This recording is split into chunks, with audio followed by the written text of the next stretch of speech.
South ఇండియాలోనే అతి తక్కువ ధరలకి రత్నాలను అందించే ఏకైక సంస్థ 6JVR.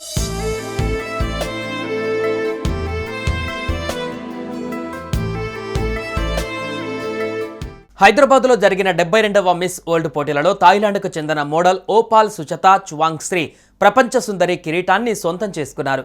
టాప్ 4లో మార్టినిక్, ఇథియోపియా, పోలాండ్, థాయిలాండ్ దేశాల అందెగత్తెలు నిలవగా ఓపాల్ అత్యుత్తమ సమాధానం చెప్పి మిస్ వరల్డ్ కిరీటాన్ని అందుకుంది. మిస్ వరల్డ్ 2024 క్రిస్టినా పిచ్కోవా 72వ ప్రపంచ సుందరి సుచాతా చువాంగ్కి కిరీటాన్ని ధరించారు.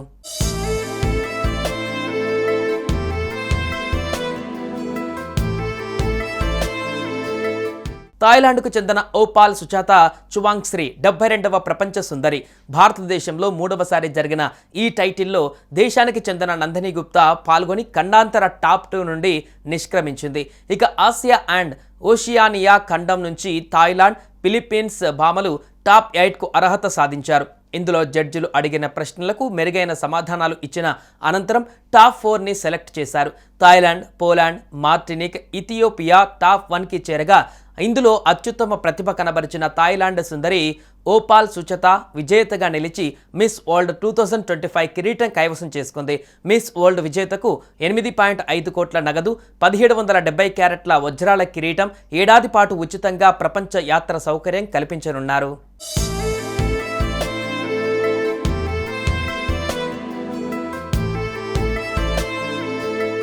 థాయిలాండ్ నుంచి తొలిసారిగా మిస్ వరల్డ్ టైటిల్ను సాధించిన బ్యూటీగా నిలిచింది ఓపాల్ సుచాతా చువాంగ్స్రీ. 21 సంవత్సరాల వయసులో మిస్ వరల్డ్ 2025 టైటిల్ను గెలుచుకుంది.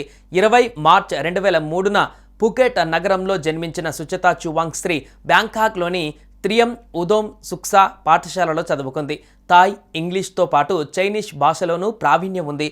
వివిధ దేశాల సంస్కృతి, సంప్రదాయాలపైన మక్కువ పెంచుకుంది.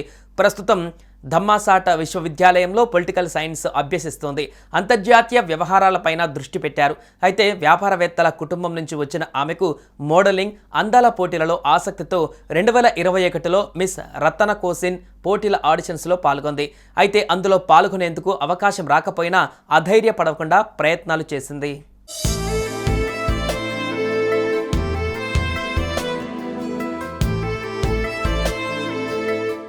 రెండు 2022 సంవత్సరంలో తన 18వ ఏటా మిస్ యూనివర్స్ థాయిలాండ్ పోటీలలో పాల్గొని 2వ రన్నరప్గా నిలిచింది. 2024లోనూ మిస్ యూనివర్స్ థాయిలాండ్ పోటీలలో పాల్గొని విజయం సాధించింది. అలాగే miss charming talent, miss beauty and confidence తదితర సబ్ టైటిల్స్ను సైతం గెలుచుకుంది. సుచాతా 16 ఏళ్ల వయసులో ఉన్నప్పుడు రొమ్ములో కణితి ఉన్నట్లు తేలింది. అది క్యాన్సర్ కాదని, ప్రమాదం ఏమీ లేదని తేలడంతో పెద్ద ప్రమాదం నుంచి బయటపడింది. భవిష్యత్తులో క్యాన్సర్గా మారకుండా ఉండేందుకు కణితిని తొలగించిన క్యాన్సర్తో బాధపడే వారి పరిస్థితి ఏంటనే ప్రశ్న సుచాతా మదిలో అప్పుడే మొదలైంది. దాంతో క్యాన్సర్ పైన అవగాహన కల్పించాలని ఓపాల్ ఫర్ హెయిర్ అనే ప్రాజెక్టుకే శ్రీకారం చుట్టింది. రొమ్ము క్యాన్సర్ పైన అవగాహన కల్పిస్తూ వస్తుంది. తొలి దశలోనే క్యాన్సర్ని గుర్తించేలా చేయడం ఈ ప్రాజెక్టు కీలక ఉద్దేశం. బాధితులకు అండగా నిలిచేందుకు నిధులు సేకరించడంతో పాటు పలు సంస్థలతో కలిసి పనిచేస్తున్నారు. ఈ ముద్దుగుమ్మలకు సోషల్ మీడియా వేదికగా శుభాకాంక్షలు వెల్లువెత్తుతున్నాయి.